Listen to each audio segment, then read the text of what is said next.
The Grove Podcast. Hello, my name is Tabs and welcome to episode 198 of the Grove Podcast. Now, thank you for listening and I hope you're all doing very, very well. And so, the new Premier League season is upon us. At the time of recording, we are a little over 48 hours from Arsenal kicking off the 26-27 campaign and the start of our title defence at home against Coventry City on Friday night. And we get to ride on the Arsenal title challenge roller coaster one more time, and I've just about recovered from last season, and to be honest, I really can't wait. I'm very excited, really looking forward to it. Going to be there on Friday, and it's going to be an incredible atmosphere, and good to see the boys in red in the league again, and there we go. And look, in today's pod, we will be getting our Nostradamus on, making predictions on how the season will go. We're also going to take a look at our so-called rivals, seeing what business they've done over the summer and how they're going to be challenging for second place and below. And then we'll finally have a look at the Coventry game and, have a massive chat about everything we know about Coventry. So, there we go. We'll see how that one goes. And joining me today, fresh from his Eastern European tour, is Andy. How are you doing? And you excited for the new season? You fit and ready to go?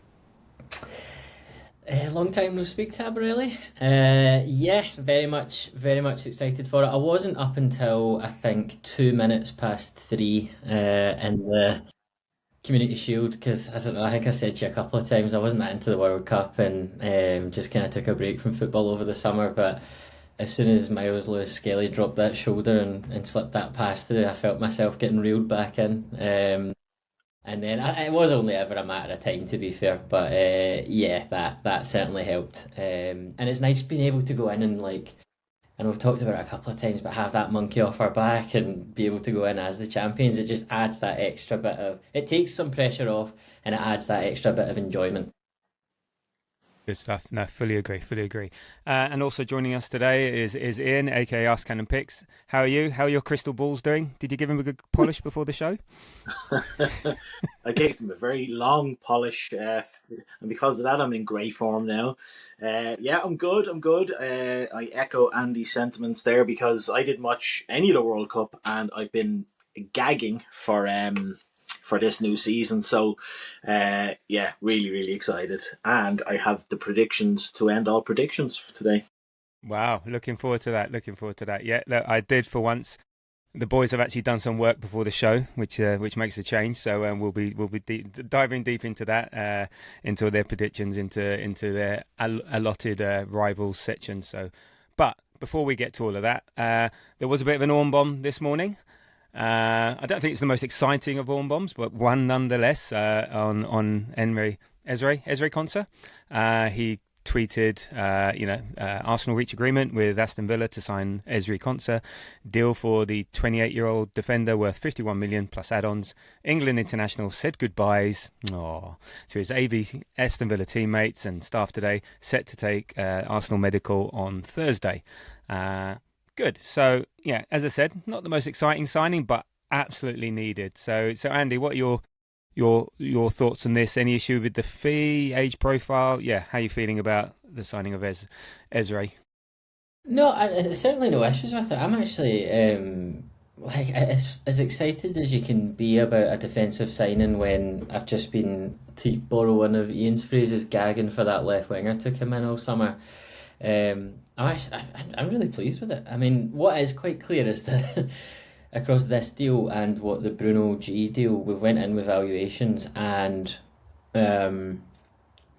it's not to say we've stuck to them, because I think we've went up from what our initial valuation on Konsa was. We certainly did it for Bruno, but we've met in the middle with these clubs, which is not something that you kind of typically see, especially with City launching 116 million at Forest for Elliot Anderson, or Chelsea doing the same for Morgan Rogers. So I don't know, I quite like that approach, and it shows kind of the benefits you can get from just being slightly patient, even though it is kind of slightly frustrating for us when you're like, it seems as though you're linked to somebody over the course of like 10 weeks, and like, I don't know, at least in my head you're thinking that it's like a daily conversation, but from the sounds of it, it kind of quite a bit of discussions happened at the start of July, and then it went quite quiet as the valuations were quite at kind of polar opposite ends. But then over the past kind of couple of days, it had been accelerated by the player,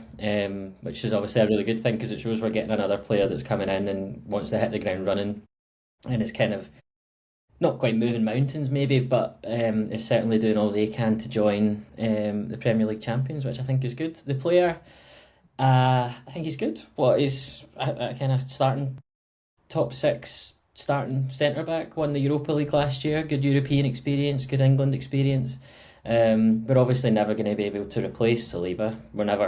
There isn't anyone that can do that. But in terms of someone that can plug and play, drop in, and hit the ground running for us, I think it's exactly what we need, to be honest. And I much prefer him over is not quite his namesake, but his name similar in Konsa. Yeah, no, indeed, and actually, I think he only actually returned to training from his holidays on Monday. So maybe you're right, that accelerated the deal a bit.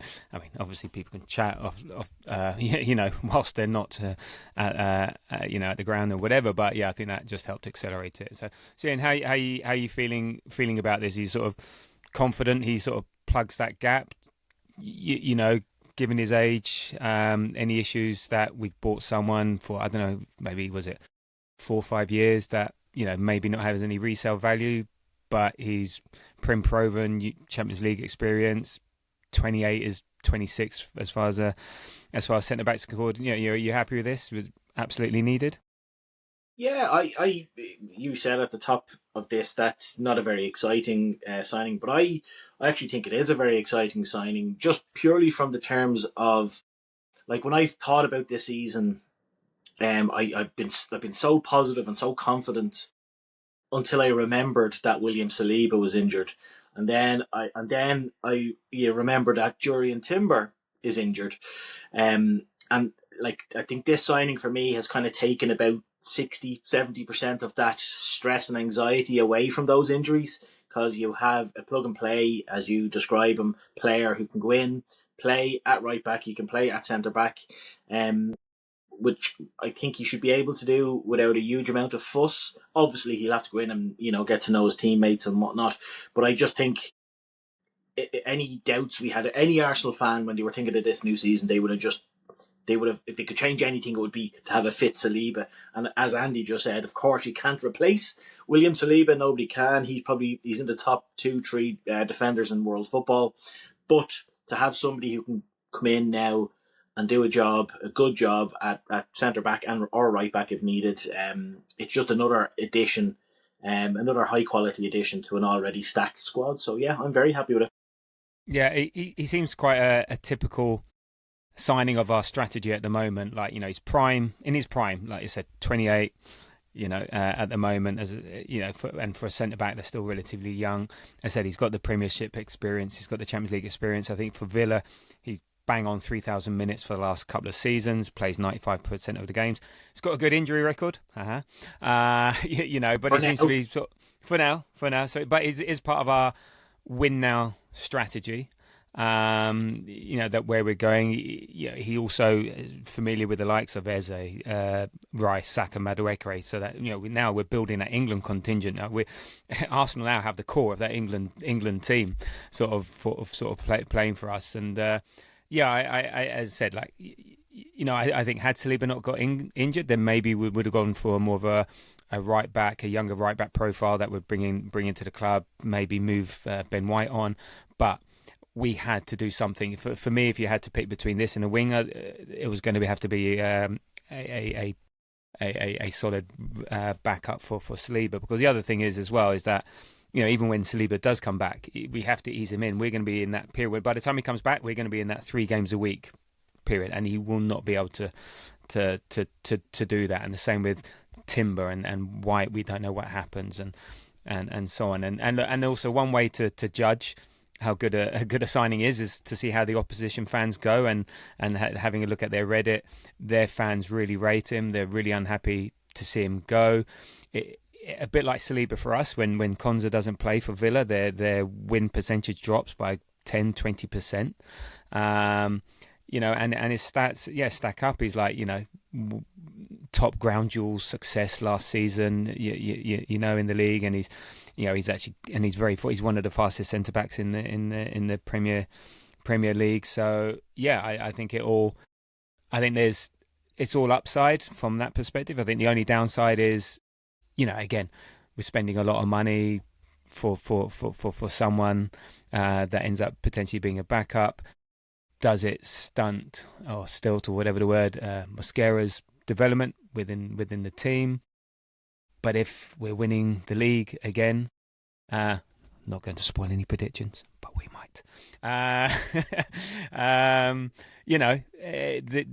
did you see that any of those downsides being an issue, or it's just all upside? We had to do this, and this is the best of making do with the best of a scenario.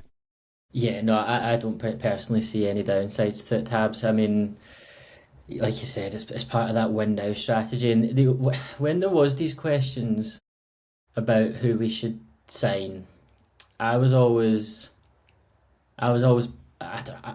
seeing that right back that played for Atletico Madrid last year at the Emirates, and I thought he was a really, really good player, and I was like, I'd love for us to go in and get him. But then, like you guys have touched on, the minute that Saliba is injured, it's a no-brainer that you need to replace him because he's such an important part of our squad. And then when it came out as Konsa, I was like, that's a good deal. I like that. I like the kind of flavour of it.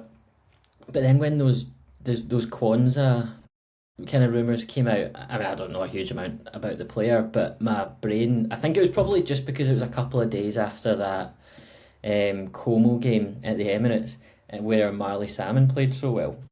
I didn't quite see how a younger player at 22, 23 in Konsa fitted with like the pathway for Marley Salmon. Whereas Konsa coming in at kind of 28, I'm not sure when he's 29, he gives you 2, 3, maybe 4 seasons of kind of plug and play elite performance in the Premier League. We know exactly what we're getting, while Marley Salmon allows himself to kind of build up physicality, build up experience, either with us or maybe on loan somewhere.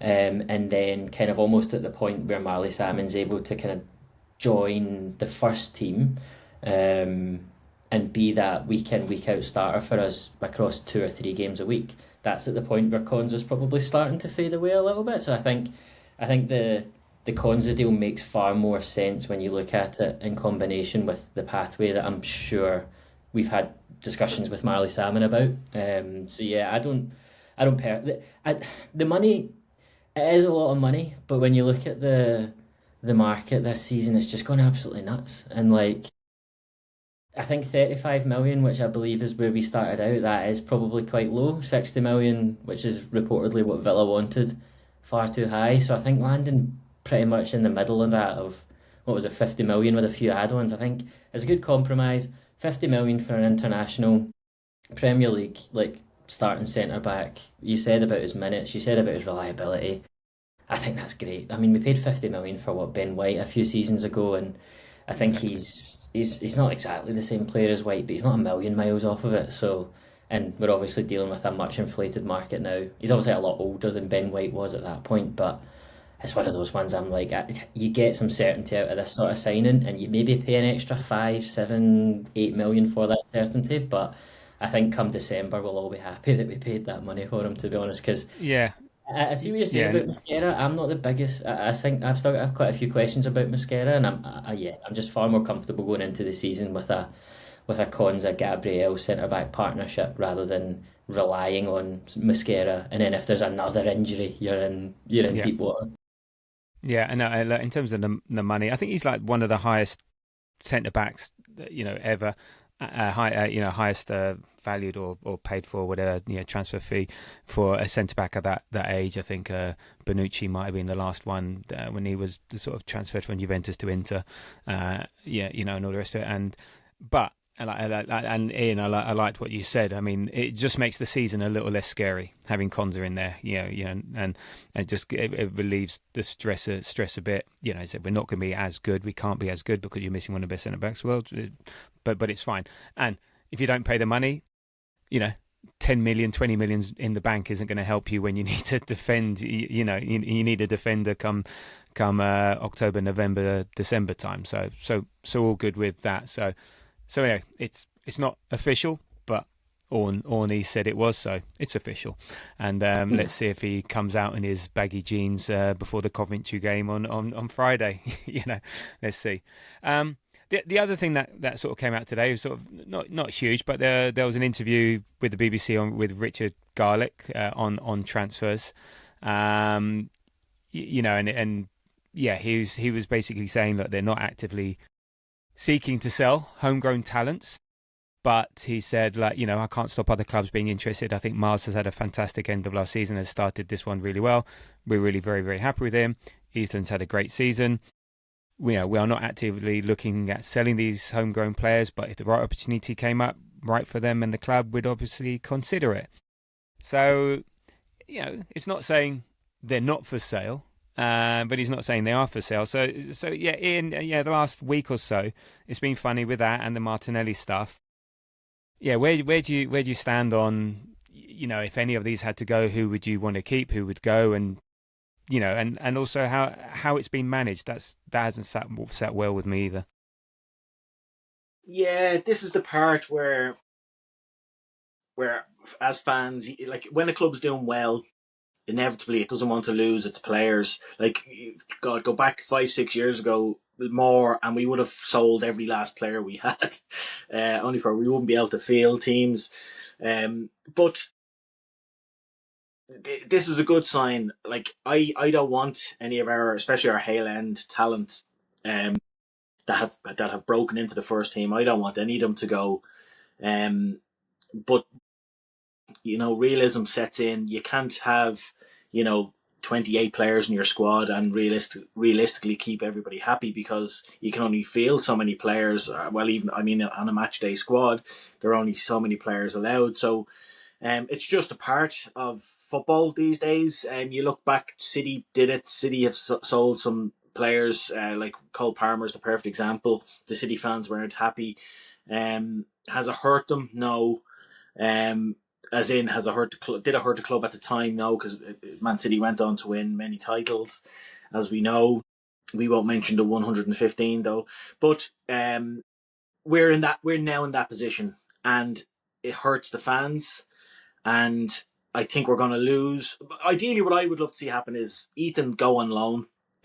Keep him. Don't sell him. Keep him. I think Miles. I think it would be insane to sell Miles right now with the form that he's in. The strange thing is that at the start of last season, we were all saying, well, Miles is going, isn't he? Because we brought Hincapié in on loan. Calafiori was there, so he was our third choice left back, and he was sat in the doldrums for a long time. And then out of nowhere, the last 6 weeks of the season, he's he's running the show in midfield for us. So we went from, Miles is gone, to, oh God, we can't sell him now. But that's where I'd stand. I'd love to see Ethan go on loan, and I would love Miles to stay. With Gabriel Martinelli, because you mentioned him, again, he's a guy who we all fell in love with when he burst onto the scene. He was one of the few highlights of the squad, but I think maybe we've outgrown him, and if we were to get a decent bid from him, I think we should sell him. But I agree with him. He deserves the. I just don't understand the fees being bandied around. We just won the Premier League, and Gabriel Martinelli is very young. He's got oodles of experience, and they're talking about 40 million from him. It's like, what's wrong with you people? If he is to go, I think he should go to a top 5 European league, and we should get 60-70 million from him. That's where I am with those. Understandable. So, Andy, are you a bit surprised also the way this is all? It's all been a bit un-Arsenal, bit washing your dirty laundry in public, or a bit. I don't know. How has that sat with you? Because it just doesn't feel very Arsenal, especially with the way we're trying to run our culture, the environment we're trying to, Arteta's trying to have at this club, and I don't know. Some of the way it's been managed could be a bit destabilising. Yeah, it does feel like a bit of a step change, but I guess part of that's probably the way that Andrea Berta seems to do these sorts of things, and part of it's also probably just kind of the incessant Fabrizio Romano other ITK people needing something to report. So sometimes I think it generates noise that, like, there's one specific thing that's happened and then they need to be seen to be tweeting all the time. So it generates this kind of noise when it's only really one thing that's happened. And it almost seems, it makes it seem it's worse than it actually is. But yeah, I mean, it's not, I don't know, I think I come slightly down differently on it, to be honest. Like, I think when we went through it at the end of last season, Tabs, I would sell Nwaneri. I don't see the future for him. I've never really been fully convinced of why everyone loves him. Like, I think he's a good player. He's obviously got great talent, but if you put him up against Max, it's no competition for me. And they're playing for the same position, the same minutes. One thing I do feel quite uncomfortable about when Nwaneri is Noni Madueke, because it's like I just don't get that. But that's from what I can understand is he didn't want to play on the right wing. So then it's like, well, you're looking at the season ahead, and you've got, for me, you create space for Max Dowman.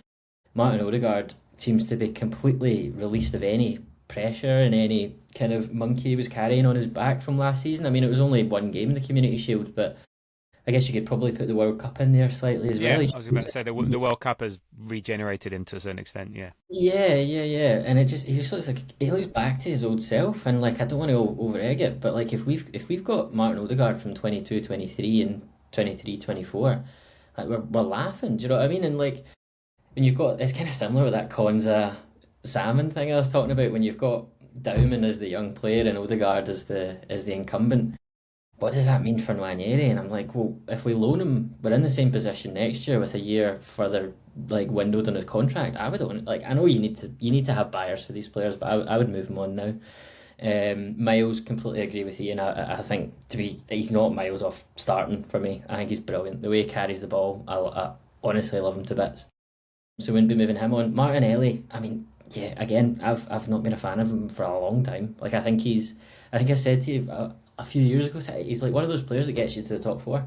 And I like the phrasing, Ian, about like we've outgrown him. He's a top four player, and yeah, I think we've got to move on. And sometimes that does feel awkward. It feels clunky and it feels a wee bit slimy. But if that's ultimately what gets us the money to bring in a left winger or a striker or someone like that, then I think it's, yeah, maybe just close your eyes to that uncomfortable part and then enjoy the part that comes in through the transfer window.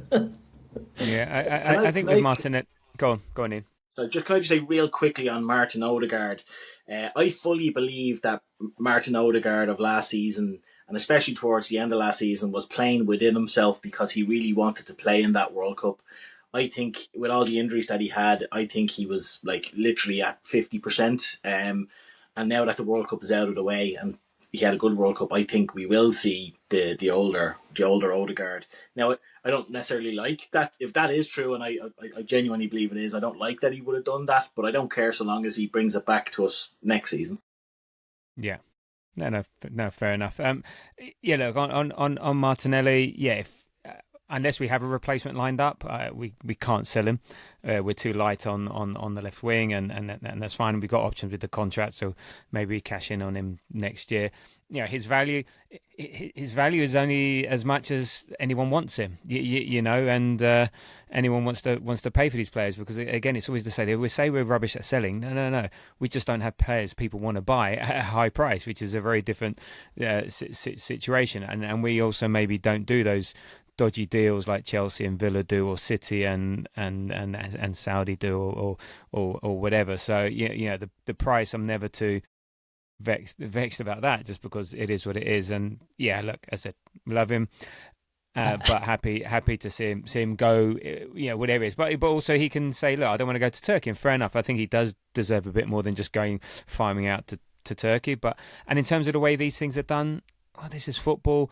Yes, I think we can show them a bit more respect. Maybe someone like Martinelli's been at the club for ages. Maybe we can do things a bit nicer, because you've got that harmony. They've got friends in the squad. I'm sure Arteta doesn't like any sort of disruption to that.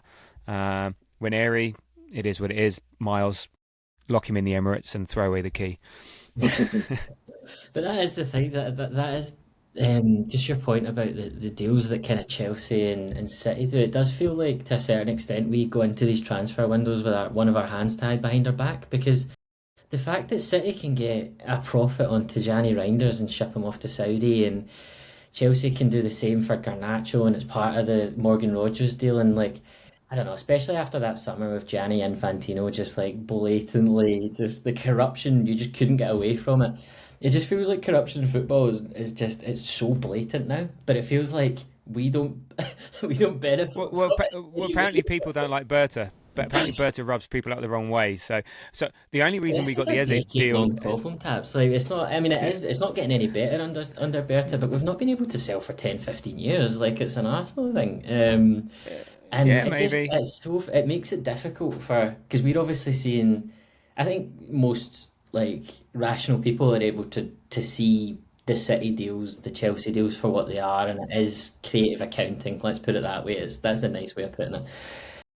But it still just does leave that element of frustration. It's like they seem to be getting all these deals in, and to be honest, it actually probably speaks to how another tick in Arteta's box as to how well he's doing because he seems to be managing against not against all odds because we do spend a lot of money, but he's just managing in the face of this like blatant like I don't want to say the word cheating, but this blatant like kind of getting around the loopholes of the rule. Manipulation of Yeah. there you go.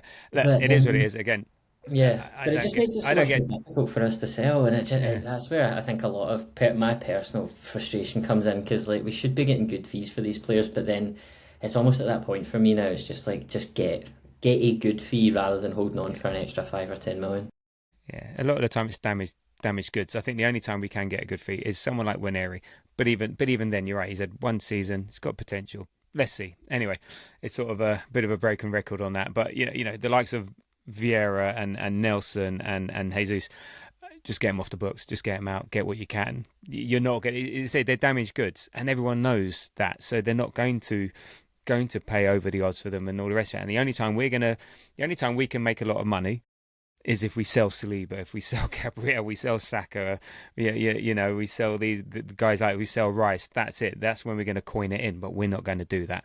So you can't.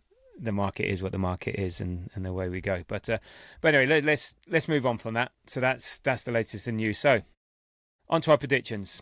Yeah, we are the most stable team in the Premiership, bar injuries. Yeah, we've got the least disruption in terms of ins and outs. Long standing manager at the helm, and so we're in a really, really, really good place. That we got the most complete squad, complete team. Of course, there's room for upgrade, but those are fine margins. And I think the club believes the next 2-3 years are the window for creating that dynasty that Arteta was talking about. To steal a march on the likes of City, on Liverpool, on Chelsea, and whoever. So with that in mind, what are you looking forward to as far as this season is concerned? Not looking forward to, and what are your expectations in general for the season? And then we'll get into the specifics in terms of placing and ordering and stuff like that. So I'll start with you, In. So what are you looking forward to and not looking forward to the season, and what are your expectations for the season? I don't know why I focused there firstly on the not looking forward to, and I, I can't. There's nothing that I'm not looking forward to. Like, yeah, I'm going to ignore that part of the question because I can't bloody wait for the season. But what am I looking forward to? I'm looking forward to. I'm looking forward to hopefully us going into the season as champions. I think is a huge thing, and I'm looking forward to like not having that stress, as I think Andy was saying earlier on. Like we have the Premier League winners medals now, and we're not going in with that horrible anxiety of what happens if we don't win it again, if we finish second again, and we can play, I hope, and watch with a bit more freedom this coming season.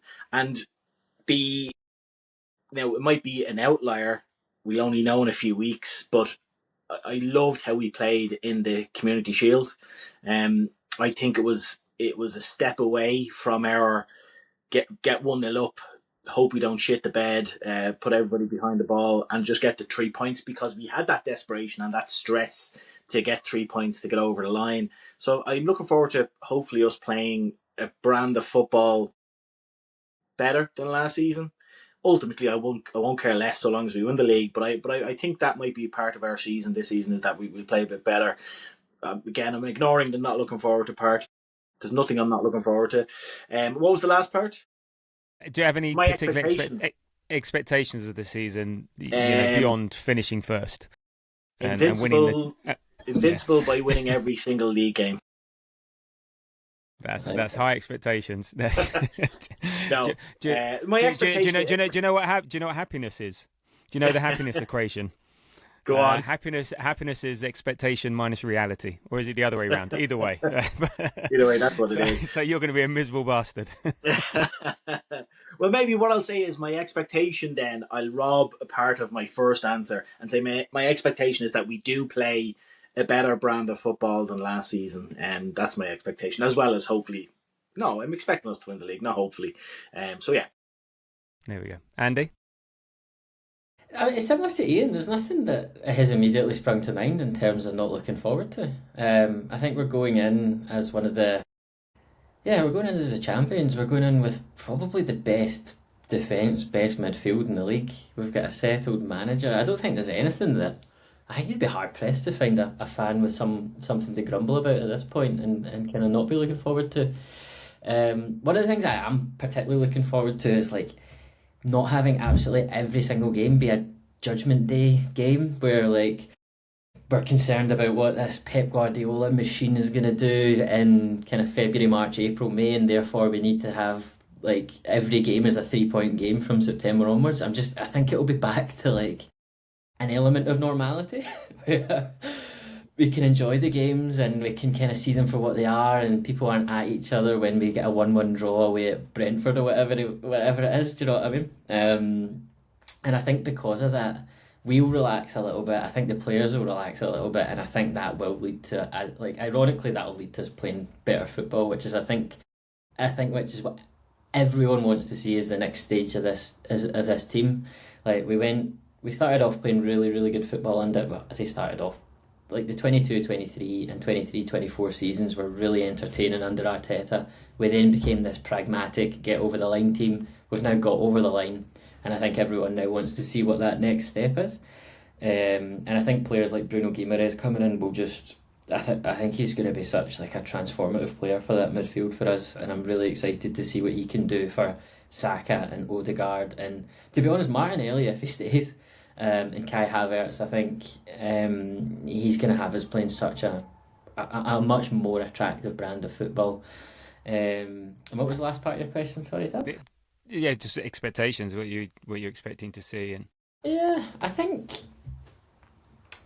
I kind of flop on this a wee bit from us running away with the league to you kind of play against the level of your opposition, if you know what I mean. So like, because we've been up against this juggernaut for so long, it's kind of required the 85, 90 points or whatever.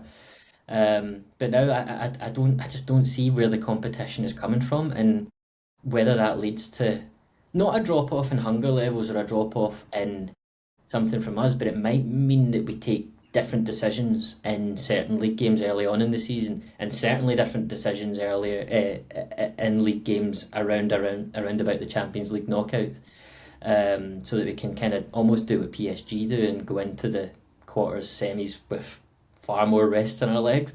So yeah, and that would probably mean a slightly lower point total than we're maybe used to. Which we've probably calculated that we're comfortable with, because, like I said, I just can't see where that. I'm looking at your prediction here. That's not a lower That's not a lower points total. I'm talking shite, Tabs. I make this up on you know that. Right, I'll just step in there. Like, what was interesting, you said, "Oh, not going to run away with the title." People forget. I think we actually won the title by 7 points, 85 to us. City on 78. Next was Man United on 71, and then next was Villa on 65. So we're 20 points above fourth, 25 points above fifth. But you're right, it just didn't feel like we ran away with it. We didn't run away with the title. Come on, like up until 2 weeks. No, but 7 points is 2 wins and a draw. So yeah, you're right. That's not running away with it, but that's quite a large margin. But yeah, I'm being a bit facetious. And yeah, I'm being a bit facetious. I'll start. My expectation is that we manage the squad and the team better, and we say Arteta will learn. Hopefully, Arteta will learn. Again, if we have some luck with injuries, okay, if Saliba, Timber, whatever, we're going to. But I'm expecting him to learn from last season, to be able to manage that squad. So we are coming into, like you said about PSG. Now, I don't think we're going to go as extreme as that, because the Premier League will not allow that. It's such a hard league. You can't do it like that. But maybe I expect us to be able to not be living on the margins so much. So therefore, we're winning 1-0, 2-0. We can make the changes, and we get through games that way, and leaves us fresher and fitter for the rest of the season. So I'm expecting to see more of that. In terms of what not looking forward to, I don't know if this is a cheat or not, but you said the expectations get that monkey off our back. I've already seen Neville going, I don't trust them to win it again. Can they win it again? So already the pressure is on us. Can they go back to back? Because we're going to be favourites of the league, and it's going to be. So that's going to be the narrative from all the haters, and everyone's going to want to see us fail. Us winning the league was not popular last year. Not popular at all, because it shone a light on deficiencies and inadequacies of lots of clubs, and then our fan base, and then the celebrations and millions of people on the streets. Jealousy, envy, no people like that. So people want us to fall flat on our face, and so we're going to have to contend with that now. So rather than it being, can they win it for the first time in 20 odd years, it's going to be, can they do it again? And again, it's always, whatever. It's never good enough. What I'm looking forward to is shoving that down everyone's face and shoving it down their throat and winning the league, running away with it, and who gives a shit about second to sixth and whatever. So there we go.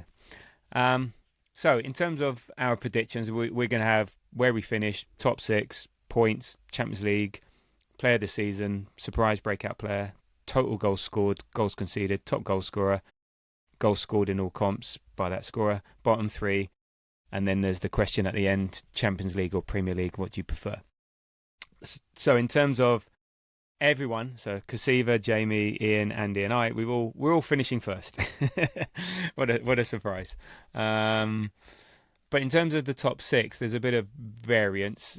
I'm not happy with the majority of people choosing second. So, Kasiva's gone Chelsea, Jamie's gone Chelsea, Andy's gone Chelsea, I've gone Chelsea, Ian's gone Liverpool. And then it's a bit much of a muchness. You got Man United, Man City, Liverpool, Spurs for Kasiva. Jamie's gone Man City, Liverpool, Man United, Villa. Ian's gone Man City, United, Villa, Chelsea, and Andy, Liverpool, Spurs, Man City, United, and I've gone Liverpool, Man City, Villa, United. So, look, we know those are going to be the main teams challenging. What is, do you really see any of those really giving us, Andy, a proper challenge? Do you think Chelsea can go toe to toe, or is it a case of best of the rest? Yeah, I think they'll probably start quite well. I don't see them being in and around it.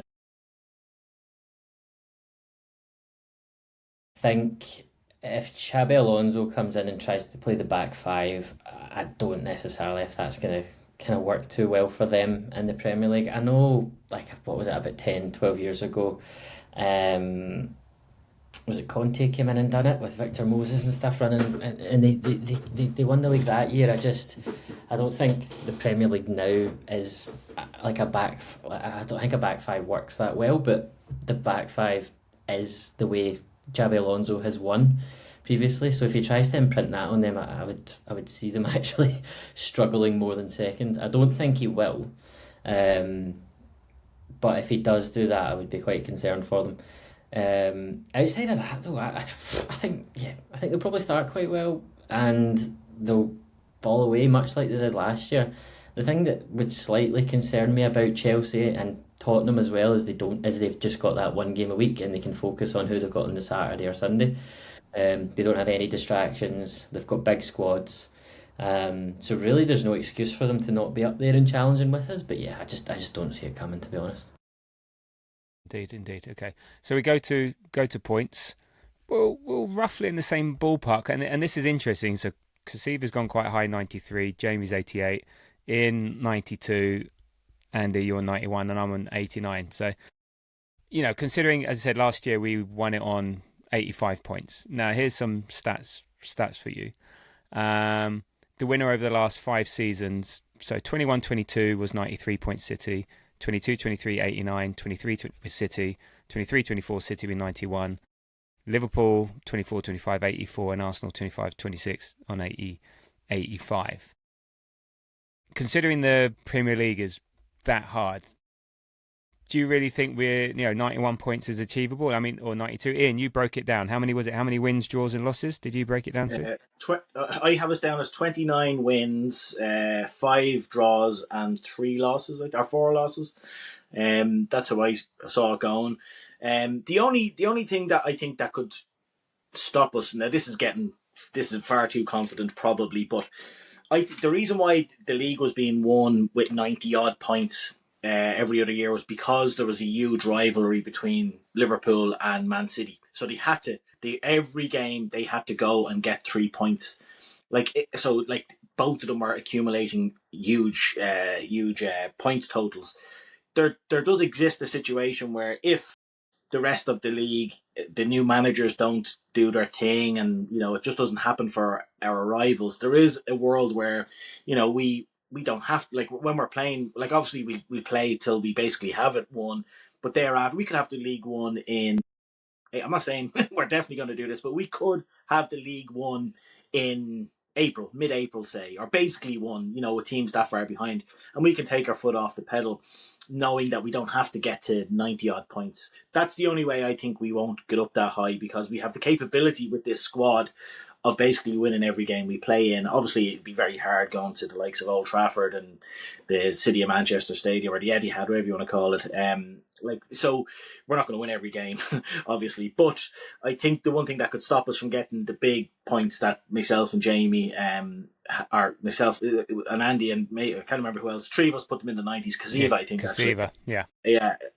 Is that we won't need to get to that point, because nobody else is. I don't see any of the other teams getting even up to mid-80s at this point. Yeah. So that's the point I was trying to make when we were talking about the expectations. It's like we will be good enough to get there. It's just I don't necessarily know if the other teams will keep us that honest for us to actually have to get to that level, and then therefore we'll make line-up decisions based on the Champions League. A bit like how Liverpool dropped off when they won the league, and then they started to tail off, sort of thing. They very much did that sort of thing. Yeah, I mean, the average points is 88. 88.4 to be exact. I don't think it needs 90 points plus. I think it's mid to high 80s to win the league again. I think it's that competitive. People take points off each other all the time.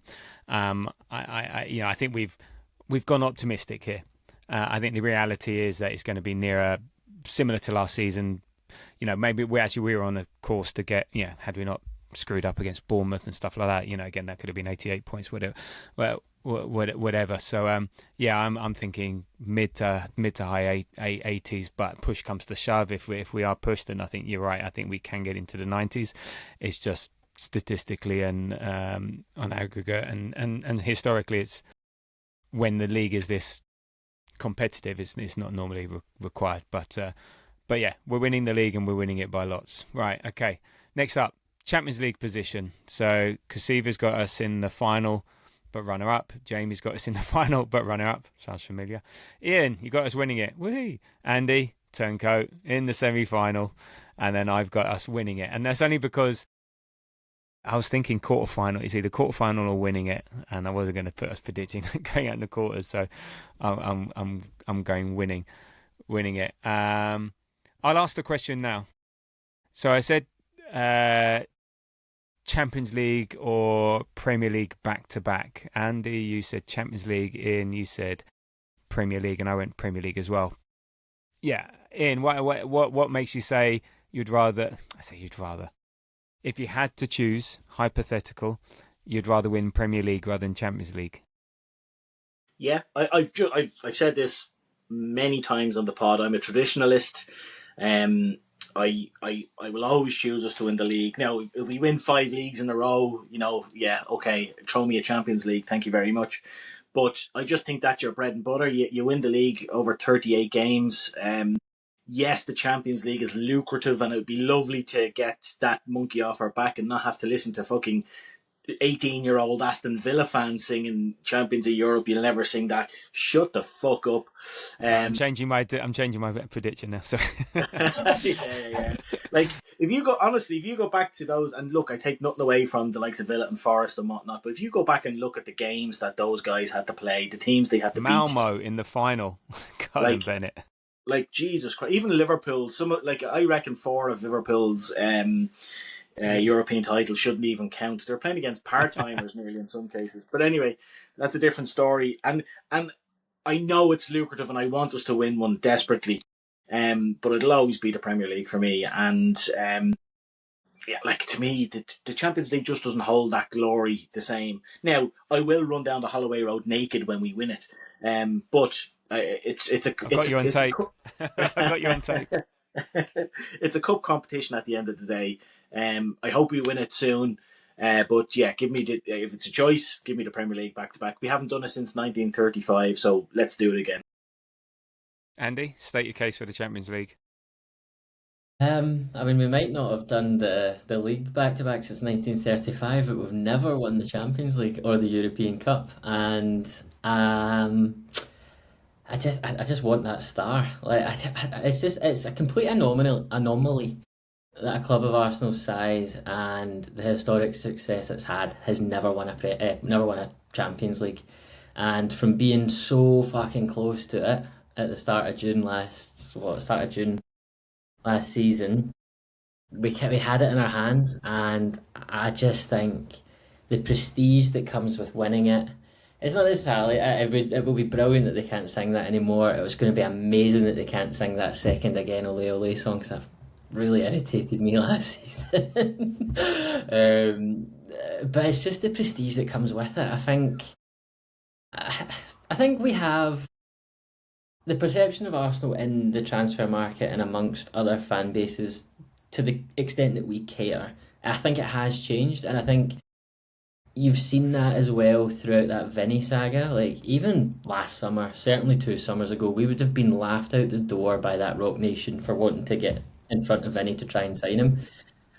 And I think it's just because Real Madrid bent and kind of gave him what he wants that meant that he stayed. But if we can go in next summer with a Champions League behind us, and it's just another layer of proof as to the success that Arteta can bring, the direction the club is going in. Yes, you get that from a second Premier League, but internationally, nationally, like across Europe, across the world, if you can go in and say you're the European champions, it gives you that extra little bit of seasoning on top of this already amazing meal that we've got in front of us. And yeah, I think we've never won it before.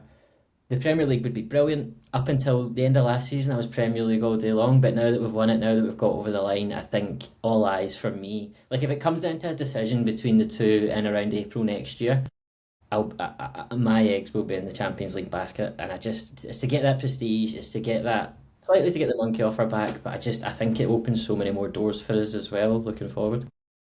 Yeah. No. I would probably be sorry, Tabs, before you just to add on to that, my little sprinkle on top of that would be Arsenal are probably the best club not to have won it. PSG were till they won it the last couple of seasons. So yeah.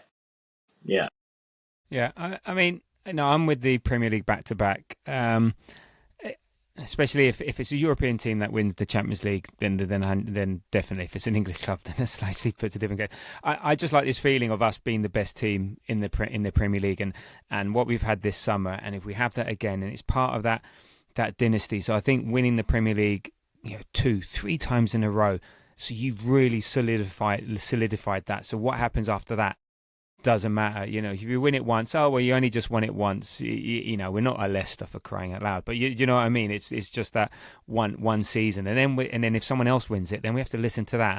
And I like this position. I like I like the perch that we're on at the moment, and we can just lord it all over everyone else. But by extension, by winning the European Cup, you're already better than every team in the Premier League. So Yeah, I know, but it's a different sort of sensation and stuff like that. So yeah, I mean, yeah, if you don't win the Premier League, then you have to win the Champions League just to continue it, sort of thing. But I don't know, but there's something about that Premier League position. I'd happily solidify that dynasty for 1, 2, 3 more seasons, and that's there. That's really great. And then yeah, I think as Ian said, it's a cup competition. Anything can happen. I don't think it proves that you're very good at winning that cup competition, whereas the league still proves you are.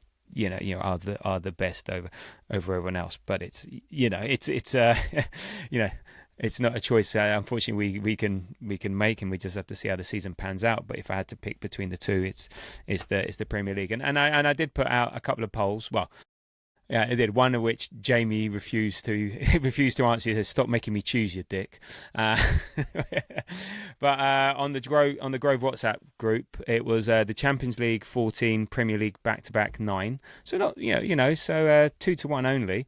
But on Threads, it was 78% for Premier League and only 22% for the Champions League. So if you add it all up, I still think it's my math is crap. But 50-50, I'm going to very summarize. So it's not a clear cut. I think it's like Ian, you said, it's that mix of traditionalists and the what the Premier League means domestically versus the prestige of the Champions League and that goes. And then maybe on your point, Andy, maybe we get someone in, say, hey, you're the one who's going to take us to the Champions League promised land, and we use that as a bit of a hook. If we've already won it. Sometimes you think, oh, they've already won it. What are the chances that they're going to win it again? Type stuff. So maybe use that as a bit of a hook to get in. But I don't know, just clutching at straws there. Okay, so our player of the season. So Kasiva said Rice, Jamie Odegaard, Ian Rice, Andy Saka, and Havertz. I'm going with Havertz. I had Havertz, a Calafiori, and it's more likely to be Havertz. So Ian Rice.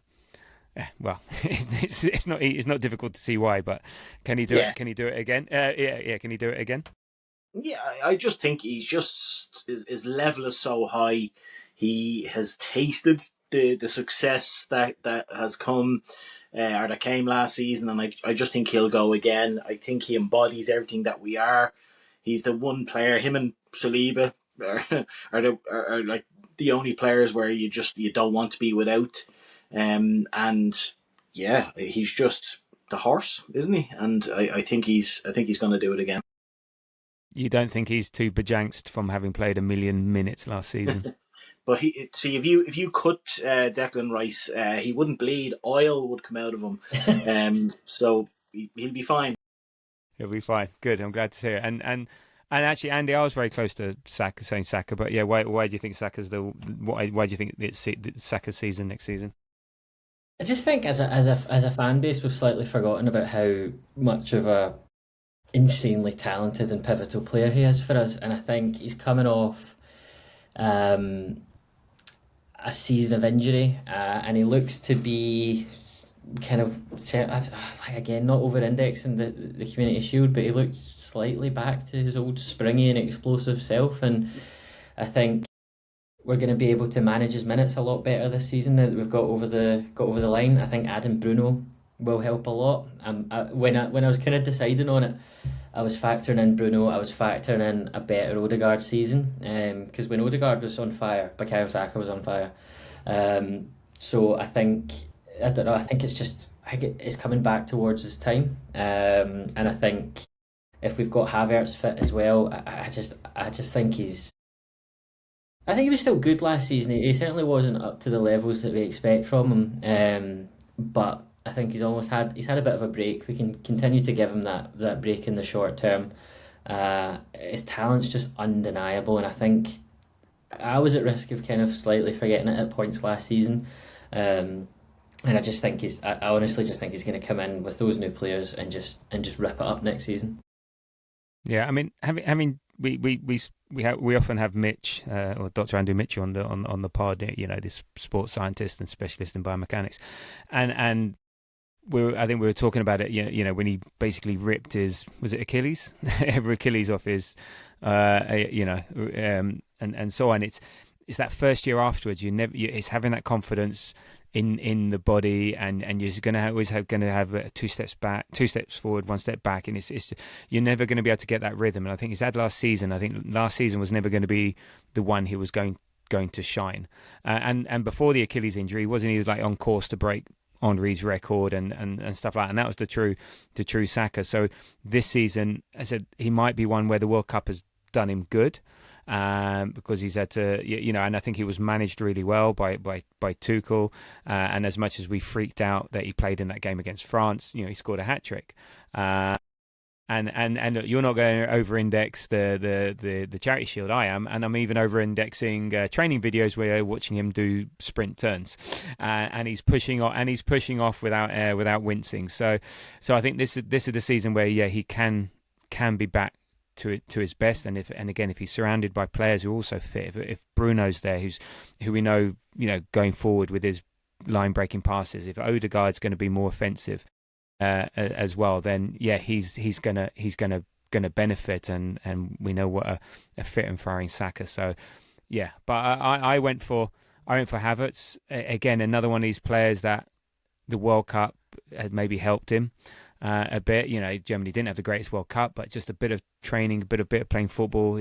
He's not going to be exhausted, and if he can stay fit, I think he's underrated. He's so underrated, but he's so important to us. And you don't really, he just sort of scores goals, but no one really talks too much about it. But everyone talks about Trossard scoring the winner against West Ham. Well, actually, it was the Havertz goal against Burnley which won us the league.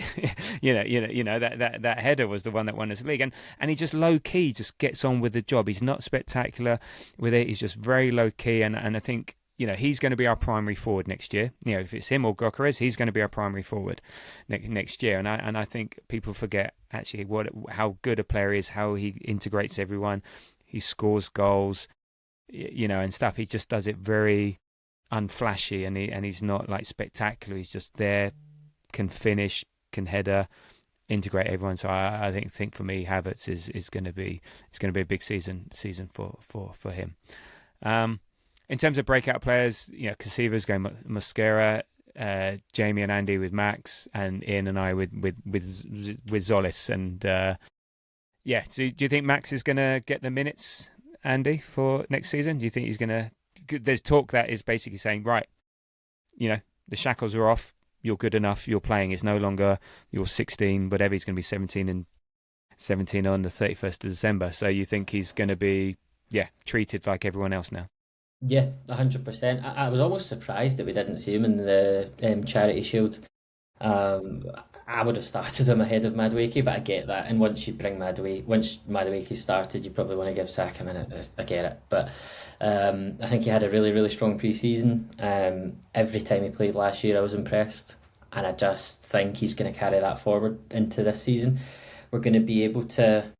the benefit of having that less pressure on every single league game having to be 3 points is we're going to be allowed to be a wee bit more flexible with our lineup, and I think that is only going to be to the benefit of Max Dowman, to be honest. Whether it's in his favoured position or whether it's out on the right, I think he'll get quite a lot of minutes. Like, I don't know in terms of games how many games he'll start between now and the end of the season, but I think he'll play quite a lot, and when he's on the pitch, he's magic, and he does stuff, and he lights it up. He gets you on the edge of the seat. All the classic cliches. He's one of those players, and I almost like when you asked the question, Tabs, and what was it, surprise of the season or something? And I'm like, is breakout? Is he a breakout player? Because I was like, that Everton goal last year was almost his breakout moment, and does it feel fair to then because every other fan base now talks about Max Dowman. My pals know, who are all Scottish football fans, know who Max Dowman is. So I was like, can I say Max Dowman for a season where he's already kind of like broken out, quote unquote? But I think for that, like nailing down that consistent amount of minutes in the first 11, I just can't see past him, to be honest. Yeah, I think it's more when he's players that breaks into the first team more. We all know about him, but he's going to be. It's more like he's going to play a lot more than we think, or he's going to contribute a lot more than we think, and he's not just there.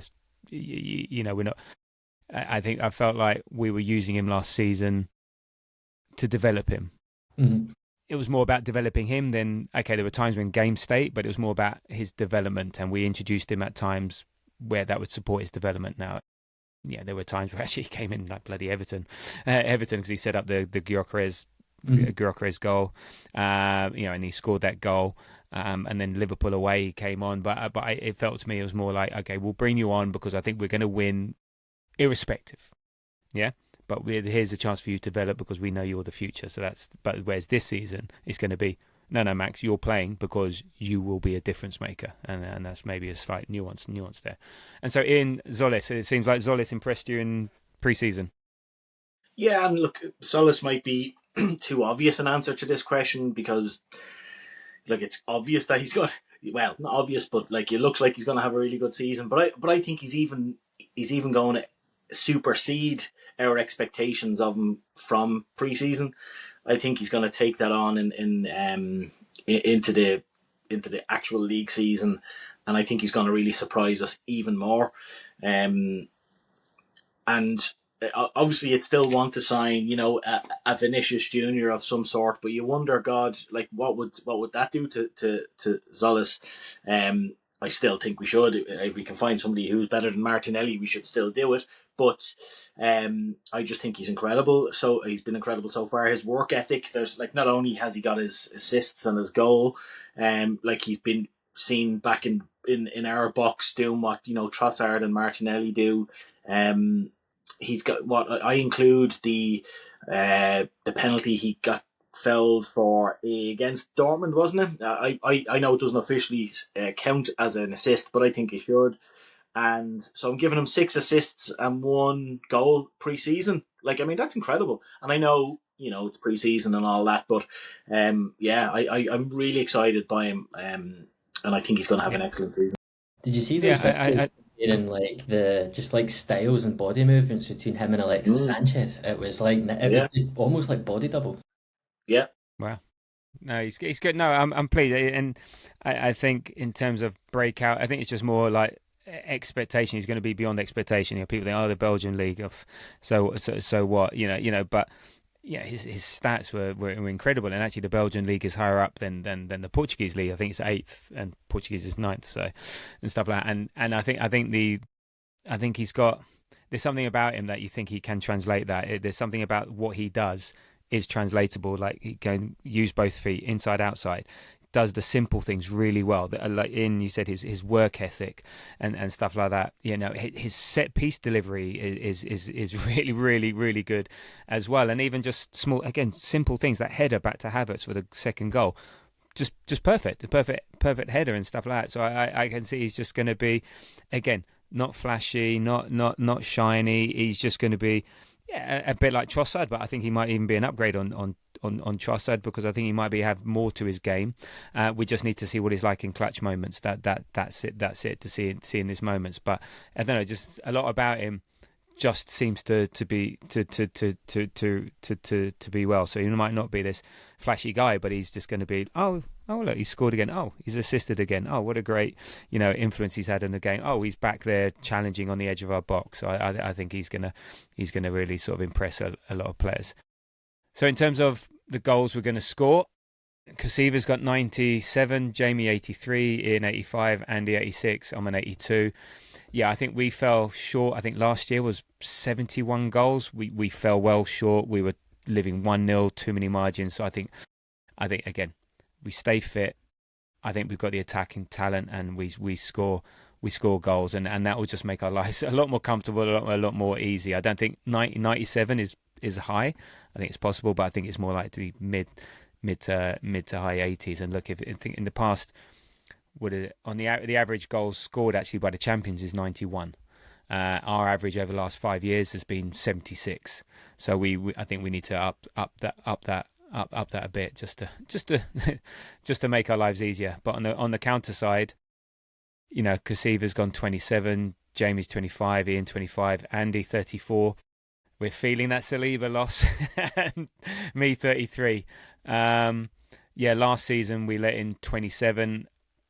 For me, I think we'll score more, but I think the stats don't lie. With Saliba not around, we are just going to be worse at defending. Maybe the way we're going to be maybe more front foot dominant. The way we attack more might leave us exposed at the back a bit more.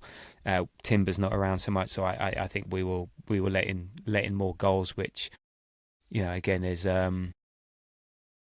let's have a look. Yeah, Ian, you've got us letting in less goals than last season. With the worst defence. This is the Ezri Konsa effect, I'll have you know. Yeah. Okay.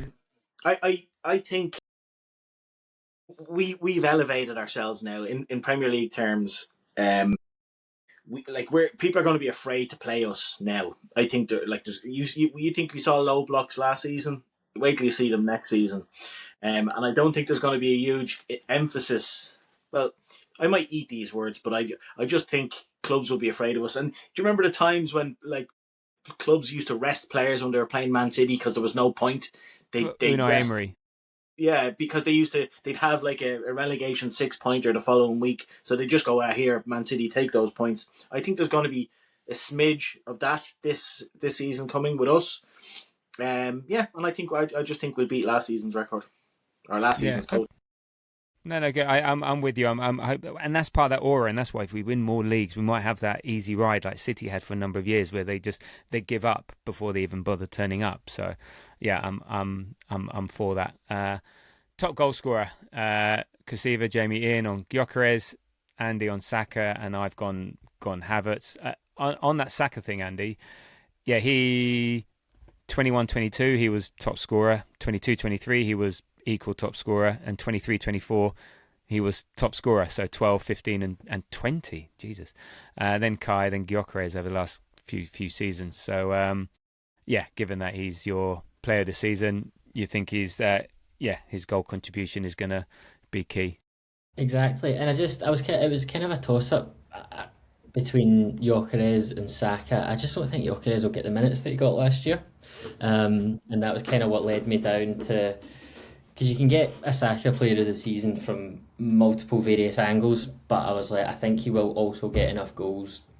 And I just can't see where, like, if Havertz stays fit, touch wood, I think Gyökeres will get minutes, provided he stays around, because I think there's still a question mark around that, isn't there? But I think it's quite clear that in most of the big games and in most of the games it'll be Havertz starting up top, and yeah, I think what did I like? What was it? 19 goals or something I said? Yeah, 19 goals, which is around his ballpark. I said when he had his best season, it was 20 goals in all competitions. So yeah, 19 sounds about. And kind of for the similar right. reasons as the player of the season, like having Bruno, having Odegaard there, I think he'll reach a really good season for output this year. And I don't necessarily see where else in the squad he'll have the competition for goals. Yeah, and I think maybe a bit less because I don't think he's going to play. Yeah, again, we can share the minutes with Dalman and Madueke.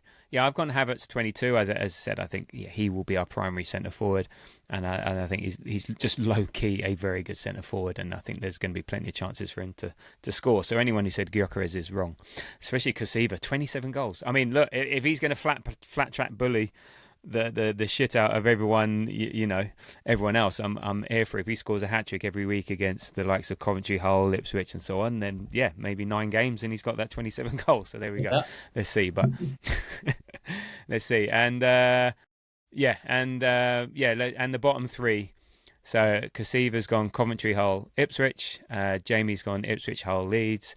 Ian's gone Coventry, Hull, Ipswich. Andy, Hull, Ipswich, Palace. I'm going to come back to you on that one. And I've gone Coventry, Hull, Ipswich. So why are Kosiva, Jamie and me right? And me, Kosiva and Ian are right. And Palace, where the hell did Palace come from? They got Tomiyasu, come on. I just think they'll have a follow. Like, I think it was them or Forest, because I think Coventry will stay up. I think they'll have just enough about them. Yeah, wow. I think they'll have just enough about them. It won't be by much. But and then I was looking at who else it could be. And Palace, to me, just feel like one of those clubs they've had quite a lot of body blows after, like, over the past few seasons. Like, they've lost their manager. They're in the Europa League next year, which I know they had European football last year, but I don't know. I think it might just distract them to the point where they slightly take their eye off the league. And I think one of the bigger clubs needs to go. And for me, it was like going to be, was it Forest? Or I was like, I even thought about Fulham, but I was like, nah, I think Fulham will be okay because like they've obviously lost their manager and a few players have came in from Real Madrid. I was like, are they going to lose? Flirted with Newcastle, but I don't know. I've just got it's just a feeling. It's more of a vibe choice, Tabs. It's not quite like data driven or anything like that. Yeah. I was kind of like they've lost their manager. He seemed to have them playing really, really well. Their manager went to Nottingham Forest, so that kind of discounted that for me. And I've got that feeling that they'll struggle. They've lost Lacroix. I'm surprised Jeremy Lima's still there, unless he's not. But yeah, it could be. Yeah, one of these clubs. I don't see it myself, but who knows? Jamie adding Leeds in there. Yeah, maybe, but it's more okay. It's not. It's going to be one. I think it's just that I don't think there are going to be three worse teams than Coventry, Ireland, Ipswich. So Tottenham are lucky again. Yeah, that's the only thing. It's just so hard to get it back into the league. Yeah, these are relatively small clubs and stuff like that, and so just something about them that I just can't see there's going to be three worse teams than those three. But there we go. Okay, so those are our predictions. Thank you for those. So thank you for your first part of your homework. You're all A+ for those.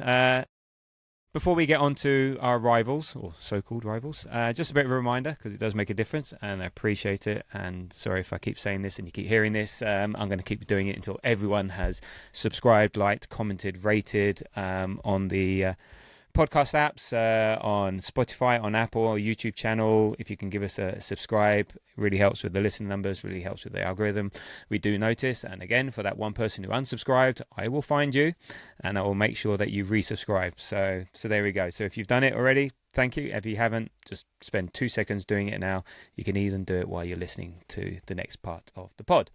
So there we go. Thank you. And I will keep doing this because it does make a difference. Right. Our rivals. There is a huge amount of change in managers, in players, turmoil, uncertainty, general cuntness by certain teams. Apologies. A lot of work that needs to be done for all these clubs. So we're just going to spend a couple of minutes on each team, just seeing where these are, how they're going to be next season, and why they're going to be in our wake. So we've got Villa, Spurs, United, Chelsea, Liverpool, and City, and I'll do it in that order. So who had Villa? Who's got Villa? And tell me, Andy, a bit about Villa and what we should be scared of and why we shouldn't be scared of them. Well, for the first bit of homework I've done in about 20 years, Tabs, I was... You've just done a coursework and stuff like that? You've been doing homework for the last year, haven't you? That's true, actually. So I got, what was it, Aston Villa and Man United, and what did the internet searches tell me about Aston Villa? Fourth in the Premier League last year, Europa League winners. I think that is as far and as best as it gets for our not so endearing friends up at Villa Park. I think, you said a lot of change, and I think it's just personified in Aston Villa. They've lost Morgan Rogers today. They've lost Ezri Konsa. They've lost Yuri Tielemans to Man United. They've lost Luca Digne, who was one of the better left backs in the Premier League, to PSG. A centre mid to Benfica. That Daniel Malin, who to be fair was on loan to Roma from January, but they've lost him. What's the boy for Belgium that done his ACL in the World Cup? Onana. Oh yeah, Onana. Season. Yeah, not Andre. Not Andre, mate. And to be honest, when I was looking through the kind of list of players that they've bought, João Gomez from Wolves, decent player.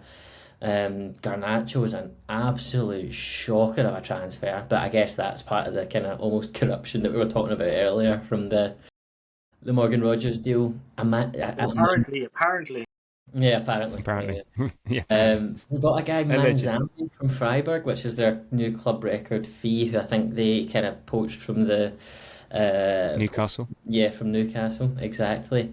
And apparently, by the looks of it, they're replacing Ezri Konsa with Aaron Wan-Bissaka as a potential obligation with... a loan with an obligation to buy. So, I don't know. You've lost probably... And I think also... I seen something on Twitter the other day about Emi Martinez leaving.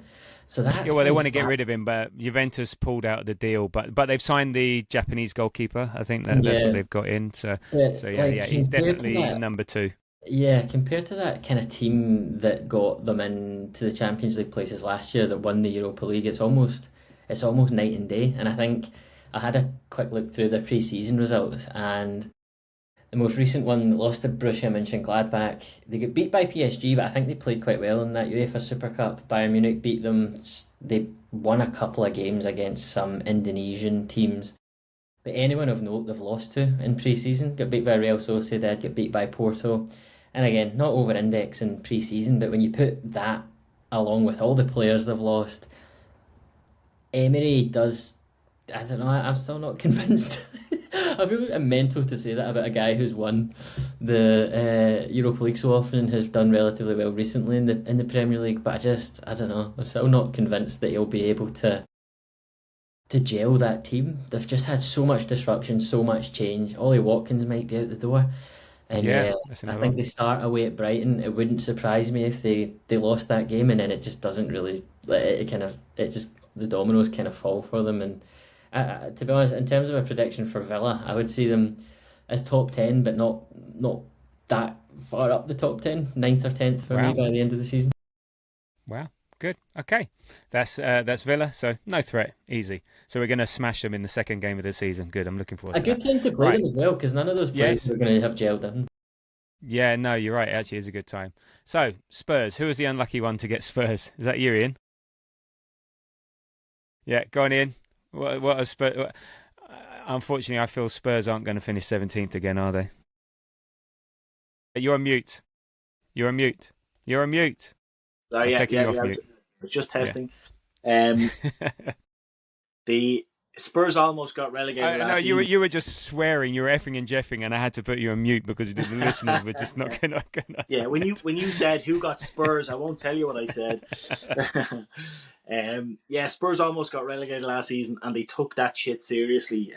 They've kind of gone for it in this transfer window. It's actually interesting looking at what they've done. So, obviously they've the new manager, they've De Zerbi in charge, who's a good manager but very volatile. You never know what's going to happen with him. If things don't go his way, toys might come out of the pram. But their ins, who they've brought in, is Tonali, Fernandez, Van Hecke, Senesi. I didn't realise there was two people called Andy from Scotland that were as handsome as this. There's a lad called Andy Robertson that's come in, and then Dubravka has come in from Burnley. So they've overpaid for Tonali and Fernandez, I think, but the Spurs fans won't give two hoots about that.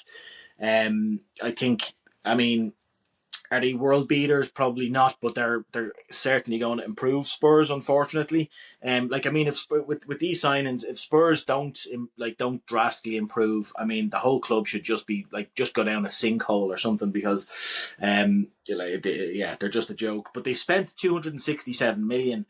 But something that really surprised me, right? They sold, and how they've done this, I don't know. So this guy Vuskovic, who's 19. They've sold him to Brighton for 54 million. Now, all the figures I'm talking are in euro, because that's the only currency that matters. Vuskovic, 19 years old, and he's 54 million euro. Like, what? Wow. What? Wow. They got 40 million for, it was Brighton who bought Vuskovic. So Romero was sold to Atletico for 40 million. Like, they got more for Vuskovic than Romero. They sold Jed Spence to Inter for 30 million. Right, and this next bit blows my mind. Right, you think of Vieira, Nelson, and Jesus. Right, Spurs have gotten 40 million for these players combined. Right, and tell me if you've ever heard of them. I think I had heard of the first fella, Will Lancashire, centre forward. Oh, he's centre forward. He's gone to Middlesbrough. So, he's actually meant to be half decent. Yeah. 12 million to Middlesbrough. A guy called Veliz, Veliz, 9 million. To a club I've never heard of, EC Bahia, no idea. Ashley Phillips, 8 million to Middlesbrough. They've got 20 million out of Middlesbrough for those two players. Manor Solomon, 6 million to West Ham. Alfie Devine, 5 million to Preston.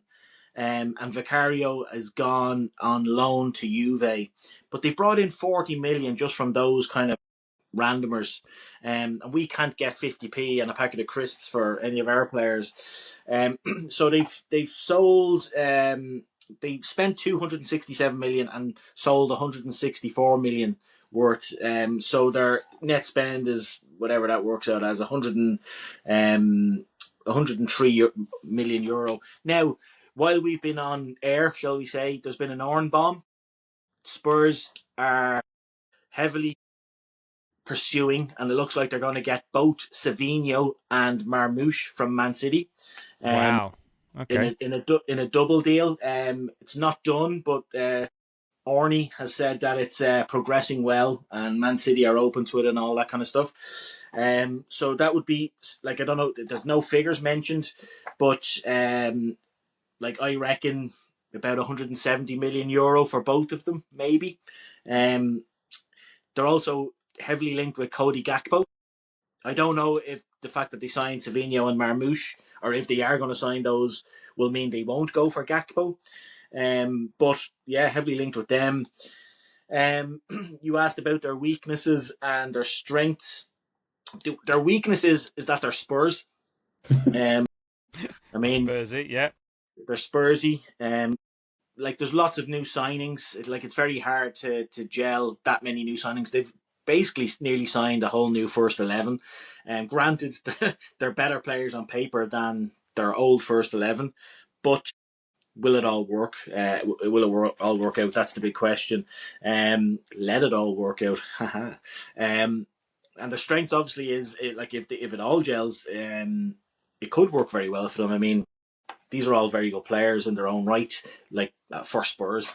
And they've no Europe, as you guys have said. So, yeah, it's going to be very interesting. Now, all that said, I still didn't predict them to finish in the top 6.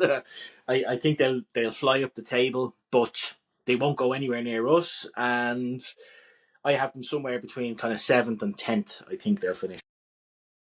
Yeah, I mean, they can't be any worse, and it's annoying. Had they gone down last year, then that would have been like catastrophic. So they're just making up for it, and pay now, just to get him up mid-table, even higher. And again, like we said, they haven't got any Europe. They could be annoying. There's nothing there that's like.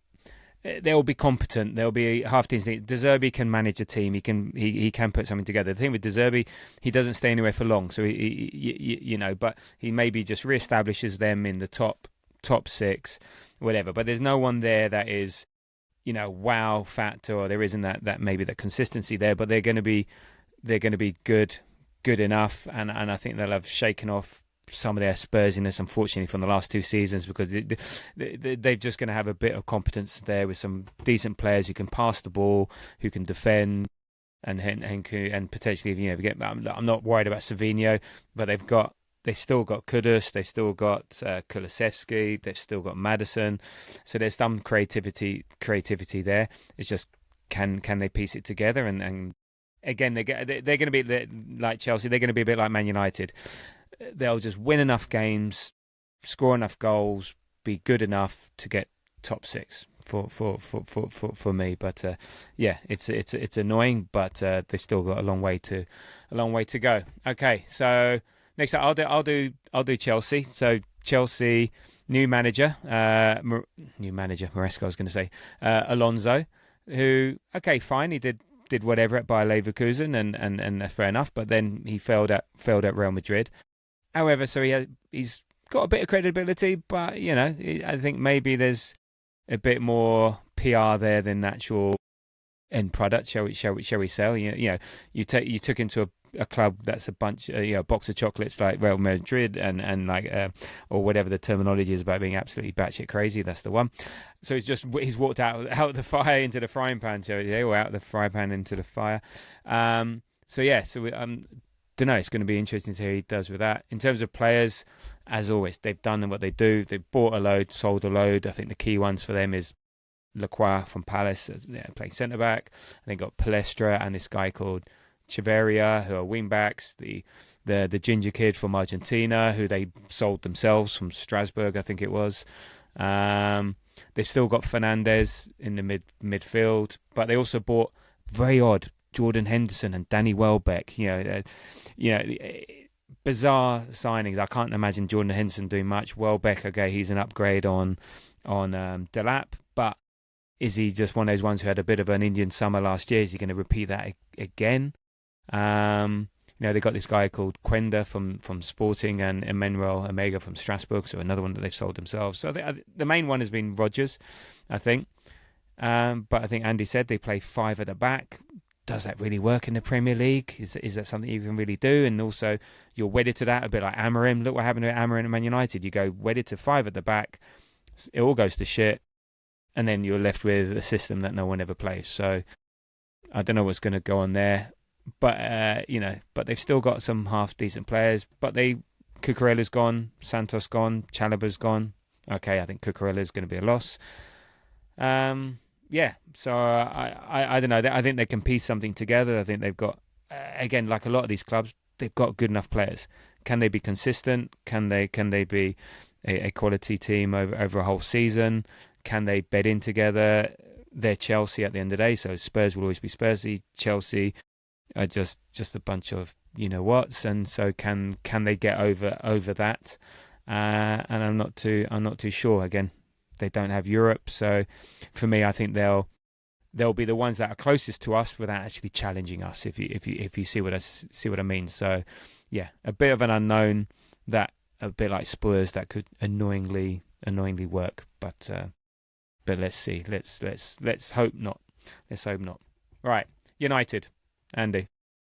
So potentially last season's surprise package, because I did not see them doing that well under Michael Carrick in the kind of second half of the season. But as we all know, they finished third. He was given the job, and I think that is, for us, probably a good thing. For Man United fans, maybe not such a good thing. Because I don't know, well, he's not got the experience of managing at this level. He's not got the experience of managing 3 games a week. And I personally can see it going very, very, very pear-shaped. Who have they signed? So they signed Andre Santos, who, I don't know, is probably a decent player, 50 million from Chelsea.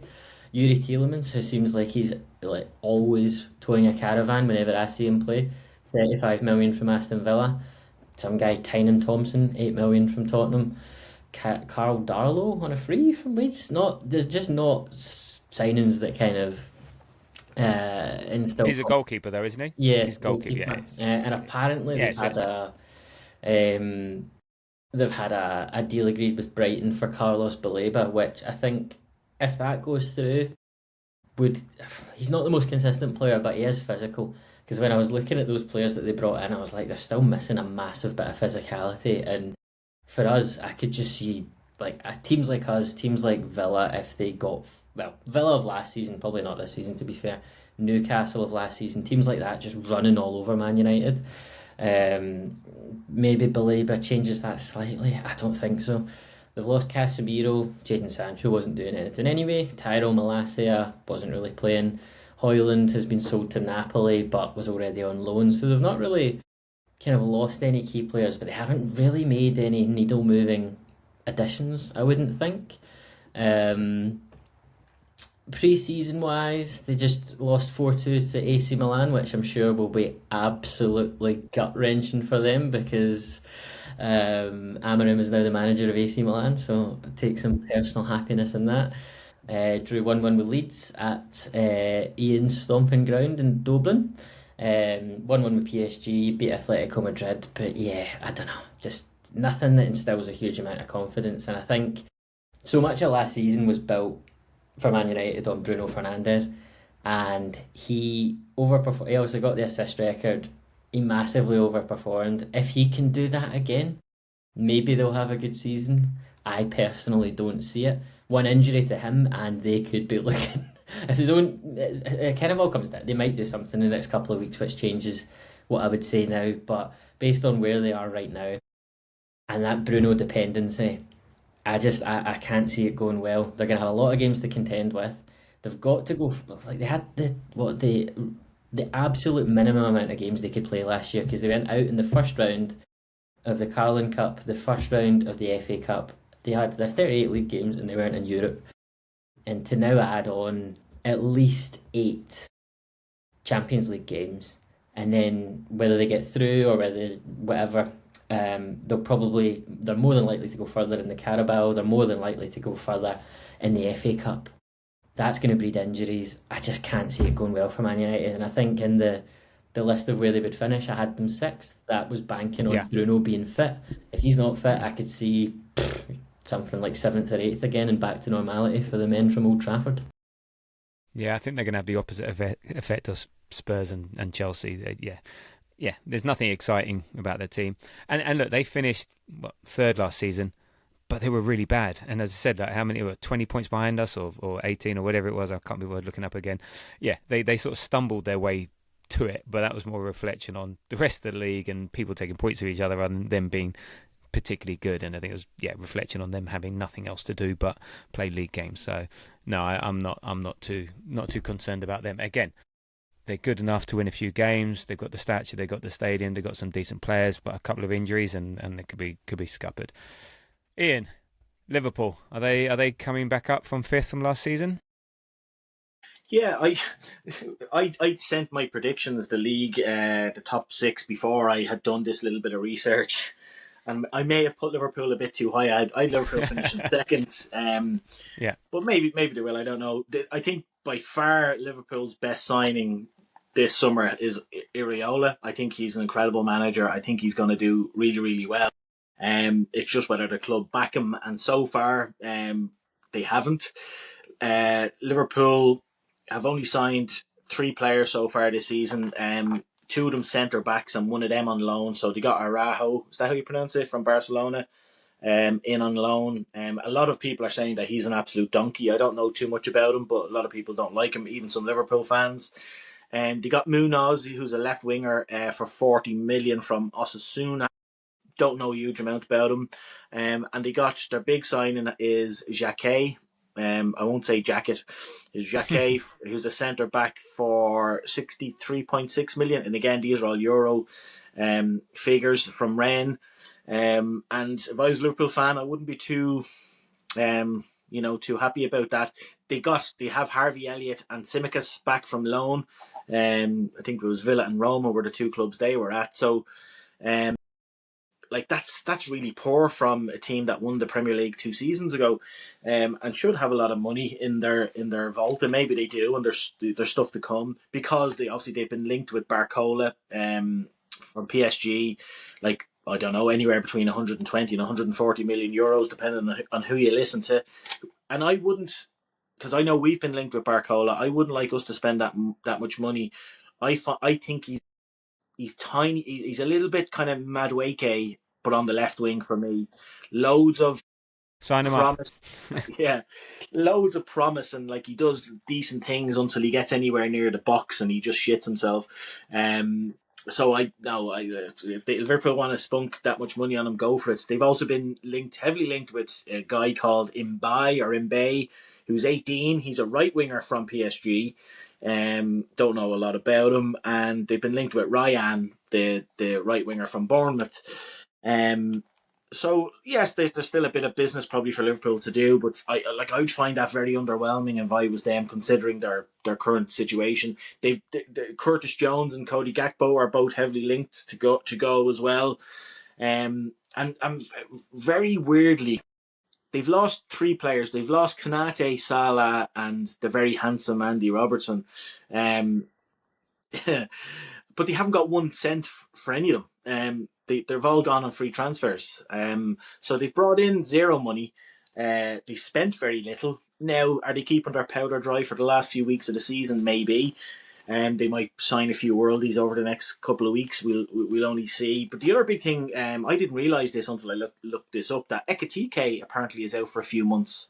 Achilles, was it last season? Yeah. I think is it still that same injury? Yeah. Yeah. For some reason, I thought he was going to be starting the season. So they don't have him. And if Isak doesn't hit the ground running, I don't know. Their pre-season, they won 3 and lost 2. They beat Sunderland, Wrexham, and Como, and we won't say anything about that because we couldn't beat Como. And they lost to Leeds and Monaco. Both hilariously, they were 2-0 up in both of those games and lost them. They lost 4-2 to Leeds and 3-2 to Monaco. Their strengths, I actually had written down here like their attack if Isak and Ekitike fire, but I didn't realize Ekitike was injured, so ha ha ha. And if they sign Barcola, like that would be by far their best area of the pitch would be their attack. But they don't if they don't sign Barcola or somebody decent, and obviously with Ekitike, I mean it could be a tough season for Liverpool. And me picking them second. Their weaknesses by far are like their defense and midfield. It's kind of insane that they haven't properly addressed this. Like their defense, I know they've signed your man Jacquet and Araujo, but like there's an aging Van Dijk there. Frimpong and Kerkez are probably two of the worst fullback signings I've seen in a long time. Frimpong's a wing back; he's not a right back. Like Gomez is still there. Liverpool fans go like they think he's shit. I was speaking to a Liverpool fan in work, and they said that when we were linked with Konsa, he was like, "Would you not take Gomez instead?" I was like, "No, thanks, you're all right." So like all across that defense, it's like I'd be very worried. In their midfield, like they have Wirtz. If Wirtz kicks on, and maybe he will, maybe he won't. Like they have a few good midfielders, like Szoboszlai, Wirtz. I think Gravenberch is decent, and McAllister has his decent games as well. But they've no real DM there. And again, if I was a Liverpool fan, I'd be worried. Their other midfielders are Endo, Inyoni, and Bajcetic. Like, I mean, that's as their backups. Like that's really bad if they have any injuries there. So. Yeah, I don't know. I'm gonna if I could go back and change my prediction for them finishing second, I would. No, you're not allowed. I'm not allowed now. I know, yeah. But I will say to back up my second claim is that if one manager can do it with a poor team, it's Iraola. Not with a poor team, but like what he did at Bournemouth. Bournemouth sold all their best players, and we thought like they're going to sink like a stone. But they nearly got Champions League football under him. So I think manager of all the new managers that have been appointed now at the top end of the table, he's by far for me the best one. He may not have the best season out of them all due to the players, but if there is a player who can get a song, or if there is a manager who can get a song out of these players, I think it would be him. So we'll wait and see. No, I agree. Yeah, but I think they're stacked up front, but yeah, midfield and defence would worry me. So there we go. All right, and finally for me, City. I'm not going to say a huge amount. I mean, look, it's the post-Pep era.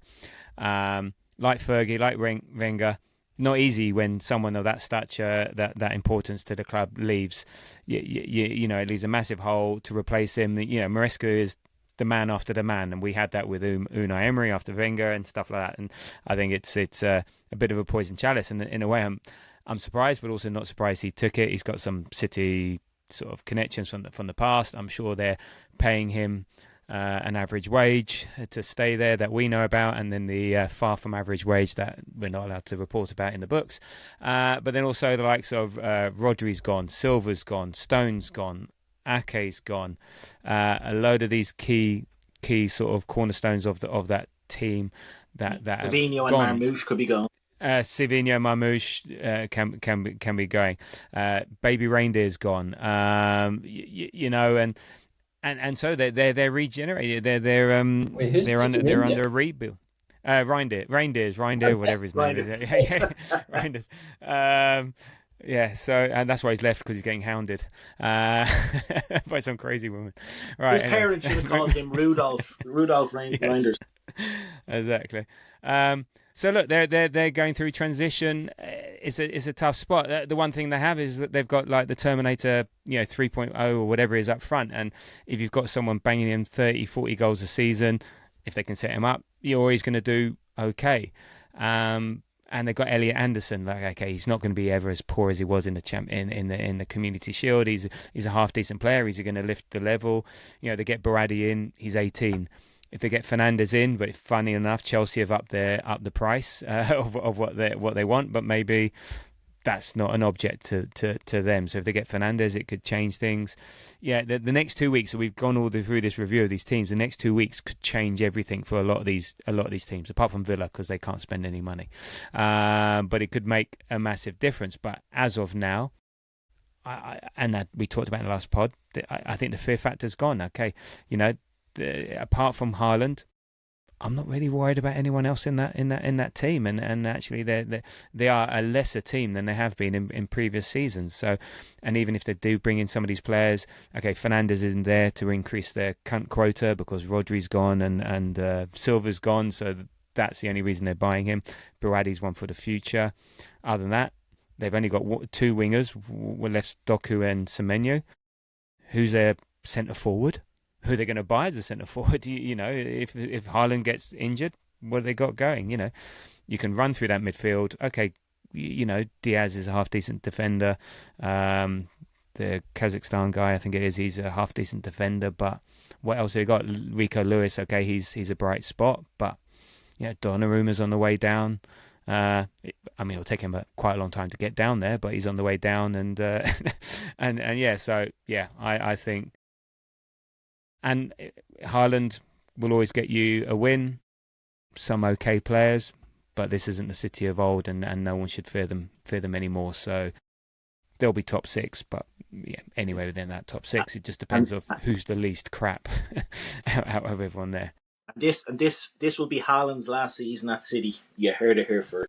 100%. He did indeed. So there we go. Got nothing to fear. We're winning everything easy, and everything else can worry about second place and beyond. Right.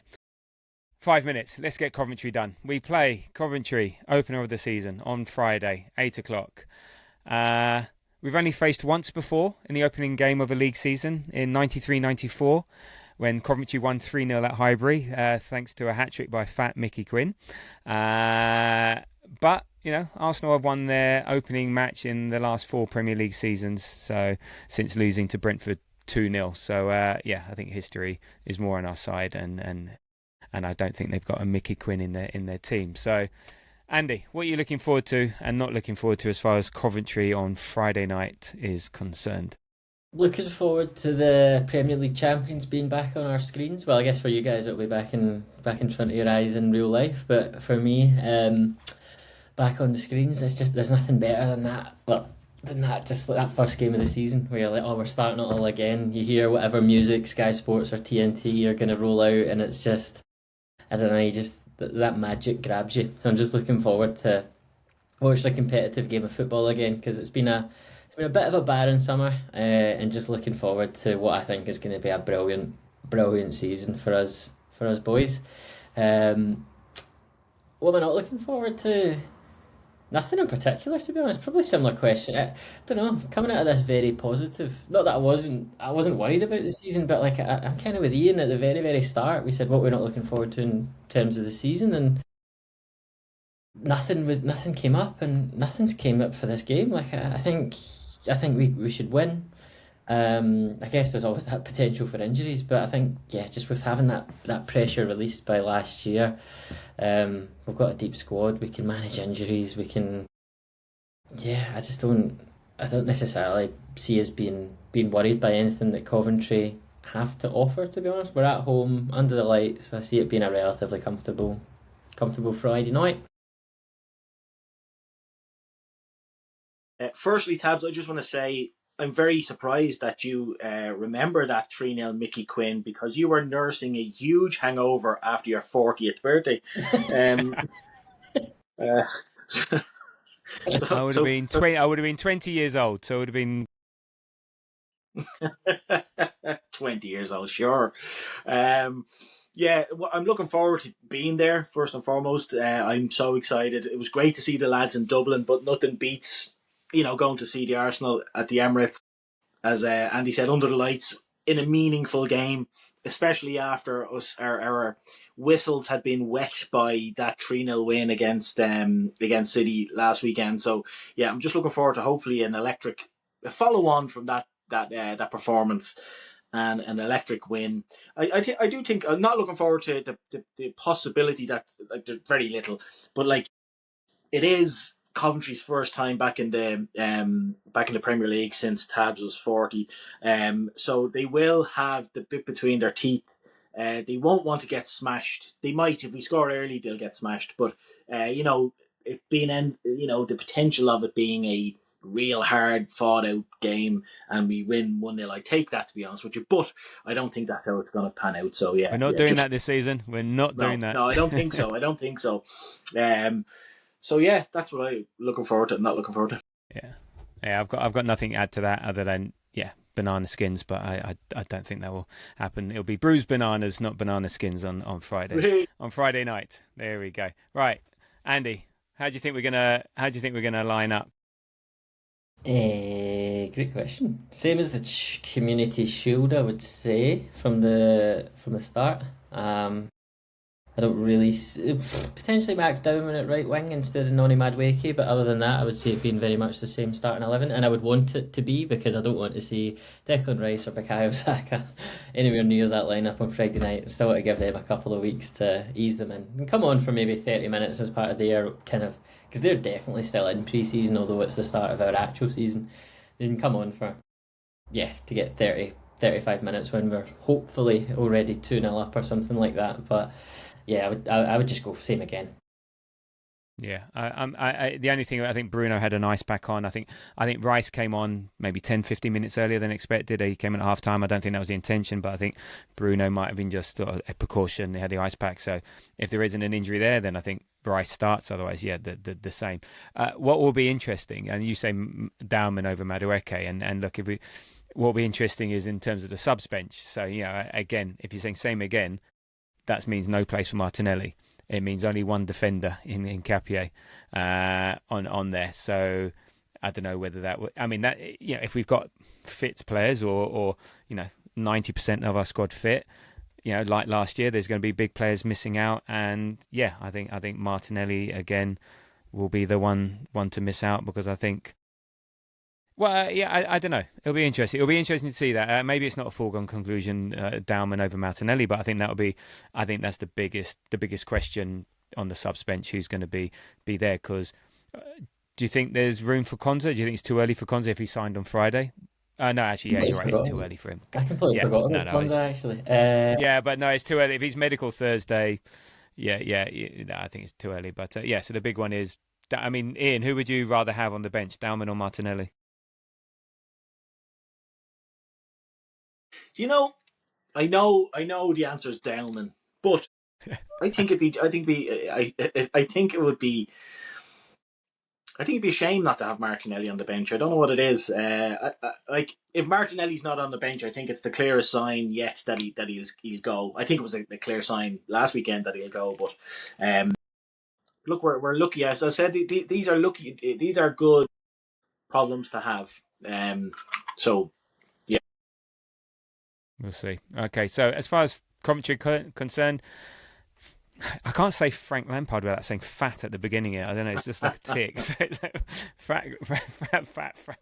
We've gone from fat Mickey Quinn to fat Frank Lampard. Frank Lampard is back in the Premier League and manager of Coventry. He's done a decent job there. They won it quite comfortably on 95 points last year, 84 points for Ipswich in second. They won 28, drew 11, lost 7, scored 97, let in 45. They dominated that league from beginning to end. And they've been knocking on the door. I think the previous season they only got kicked out of the playoffs due to a last-second Dan Ballard goal away to Sunderland. So that they've been thereabouts. They've been doing transfer business. They've spent money. They're sort of trying to mean business. I think the biggest ones are Iwanyi, I can't even say this name. The guy from Forest, the centre forward, Taiwo Iwanyi. So that he joined recently from Forest. I think Frank Onyeka, who I think was Brentford player last season. So they've got a few players that they've brought in. And I think for them they've got nothing to lose. I think they're an attack-minded team.